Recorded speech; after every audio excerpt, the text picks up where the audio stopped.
The Secret Hollow.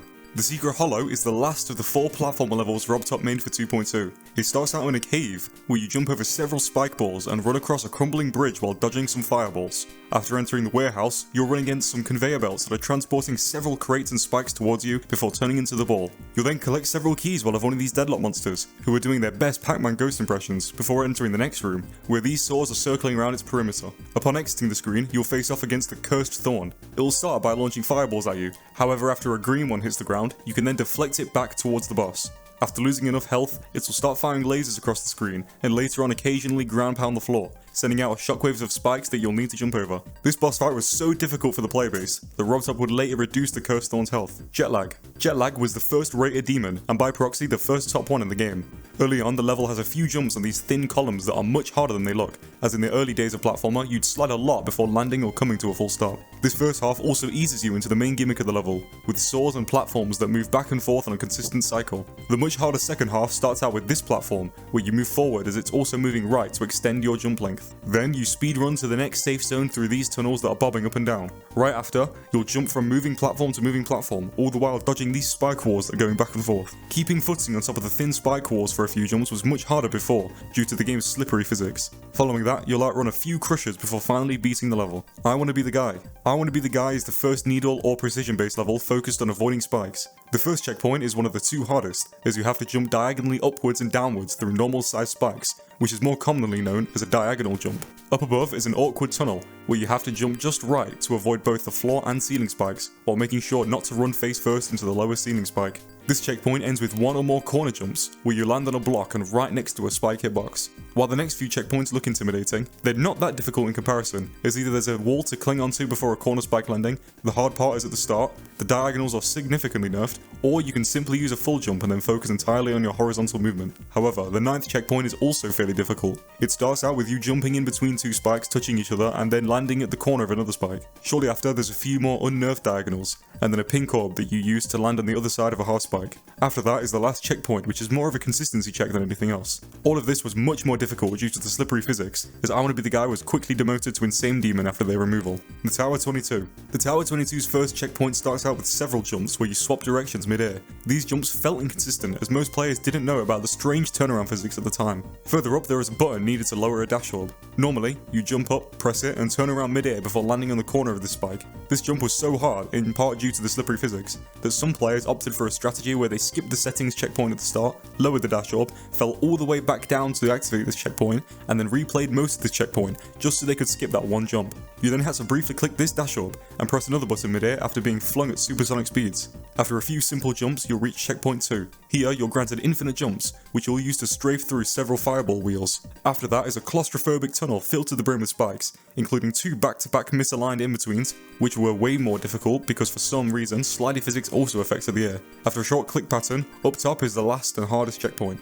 It starts out with several mini-spike corner jumps, which are near pixel perfect, and since you're skating all over the place when landing, it was easier to speedrun all of these jumps. After several more spike corner jumps, a red orb is sent through a spike field, and 1 final mini-spike corner jump at the tail end of the level, you'll finish the Tower 22. The Abyss. The Abyss was the first top one that both used all platformer game modes and lasted more than 1 month. Although you play at 0.76 times time warp speed, this level is still much harder than the previous top ones, as not only is it very long, but also it is much more precise, as starting in layer 1 it introduces jumps through a 3 pixel wide gap between a horizontal and vertical spike, which will be shortening to called right angle jumps. The ruins also introduce a circular saw hitboxes you'll have to account for, several falls where you have to turn around or briefly store your momentum in midair, and wave dashes. The next few layers are also relatively easy compared to the rest of the level. Layer 2, the Great Pit, has a few in-betweens, another wave dash, and most notably, a row of pink orbs between a tunnel of spikes. Layer 3, the Sunken City, has a checkpoint where you climb up several corner jumps while evading moving saws, and later on you jump over some more saws as they are coming towards you.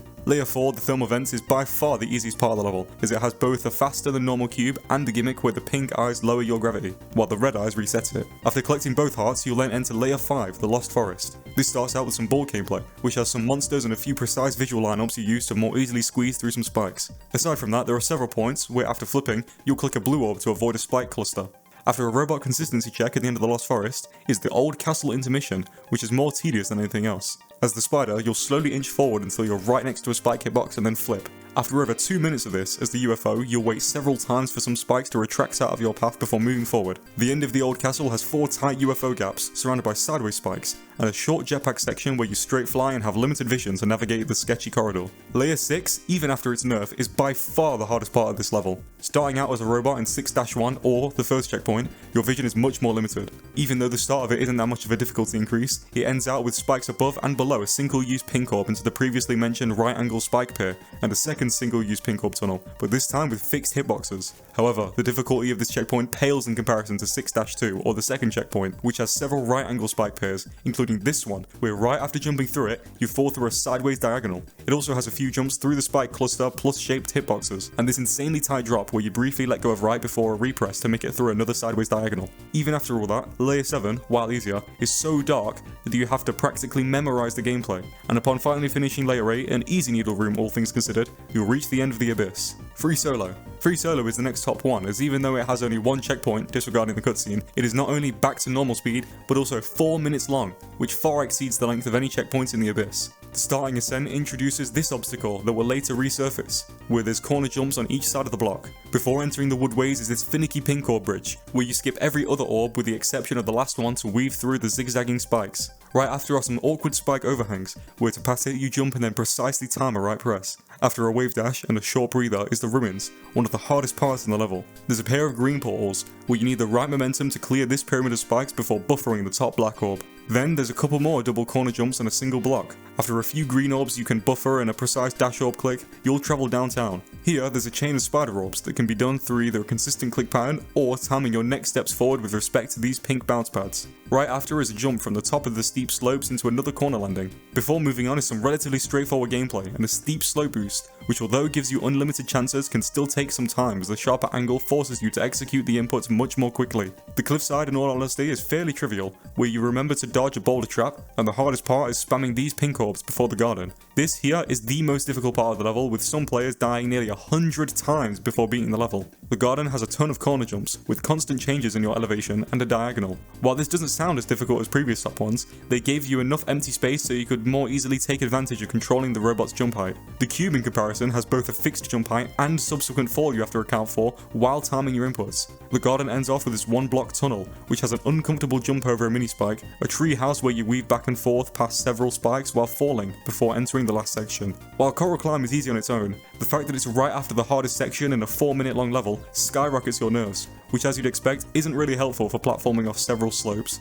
Null. Null was the first top one to heavily exploit mini spike hitboxes, require coyote timings, and further tighten the gaps between spikes. The first checkpoint is especially rough as it starts out with a right angle, several tight turnarounds, and this spike gap that is smaller than the robot icon. It doesn't get much easier as later on there's 2 back-to-back mini spike corner jumps, which is immediately followed up by a precise turnaround past a miniature mini spike into an intentional corner correction. There's also a few smaller than normal sized yellow orbs right next to some right angles, and near the ending there's this abstract art piece you jump off of, and then input a precise right timing, so upon falling and then hitting this blue pad, you safely weave through this diagonal. The second checkpoint is essentially an easier version of the gameplay so far, to the point that some top players opted to beat close to 90% of it before going from zero.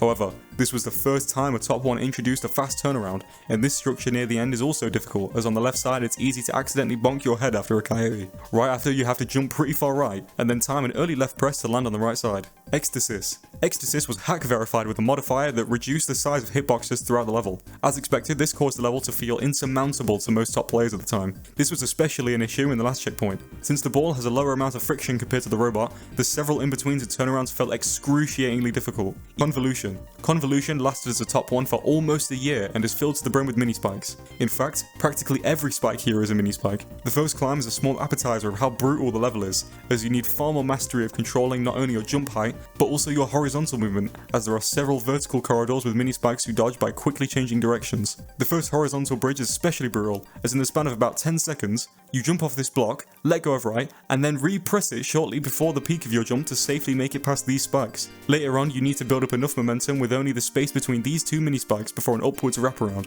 Then there's a precise release timing with your next jump, an input where you briefly let go of the direction you're pressing before swapping directions, or a fast turnaround with very limited vertical space for initial jump, or wall you use to instantly reset your momentum to dodge the mini spikes below, and a tight jump over a thin column surrounded by spikes into another fast turnaround. If that wasn't all, there are also mini spike in between scattered throughout this section. After a short break, if you can even call it that at this point, you reach the second climb. This is by far the easiest part of the level, as in a significant portion of it you need to account for neither jumping with less than max height, nor the strange turnaround physics of the game. However, your coyotes and mini spike in-betweens need to be on point, and near the ending, you once again have very limited space to build up your running speed, but this time for a long jump through this spike corridor. This would be the end of the level, if it wasn't for the harder Don't Choke extension. While it isn't as difficult as the earlier sections, it serves as a general test for the various types of jumps found throughout the level. However, it has the level's hardest fast turnaround, as you have to time it with a fall through these sideways spikes. Notably, near the ending, it has this upwards weave through these 3 mini spikes, where you control your jump height while using a wall momentum reset, and one last upwards fast turnaround through some sideways spikes.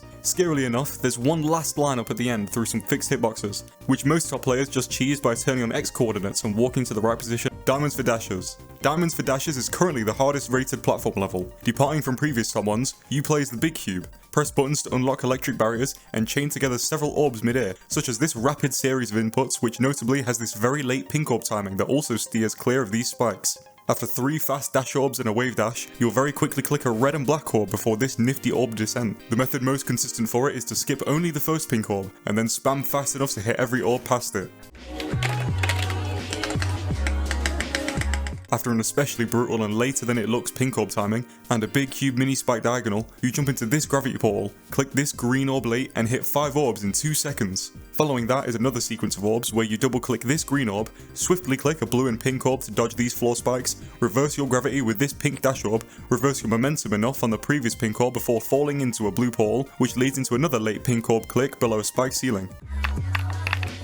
You'll then have to keep holding the jump button so you don't accidentally buffer a dash orb into a spike wall. Instead, you'll time a wave dash through this gap, land on a pole, and then execute a late pink orb timing into a really strict fast turnaround before some simpler gameplay. This still requires precise movement and tight orb timings. After that is one final orb chain that this time ends with a corner jump before you're launched into the next part of the level. The second half changes you into the mini robot and starts out with a needle section that's relatively easier than the rest of the level. After exiting the cave, the level ramps up its difficulty with an extremely early green orb click you can't buffer, a dash orb you click only after barely walking off this platform, and a turnaround where it's easy to bonk your head or miss the timing around the top mini spike. Then the next blue orb is one of the hardest inputs in the level, as you have to click it as low as humanly possible to land on the mini block, and after a late orb click to barely strafe around the floor spikes is a few corner jumps. After falling is a survival challenge, where you jump over a rotating blue pad wheel 24 times, which is easy to mess up due to how bunched up the pads are. After surviving this, you'll have to jump into this cube portal with the right momentum and a specific height before the final and most difficult part of the level. It starts out with the mini spike corner landing, where you keep holding jump to avoid activating this dash orb. After a late wave dash, turning big and flipping upside down, you click this yellow orb as late as possible, avoiding the spikes above and below it. To end out the level is a downward staircase of pink orbs, each right below a spike before one final dash orb click to finish out the level. It's been a long time coming, guys.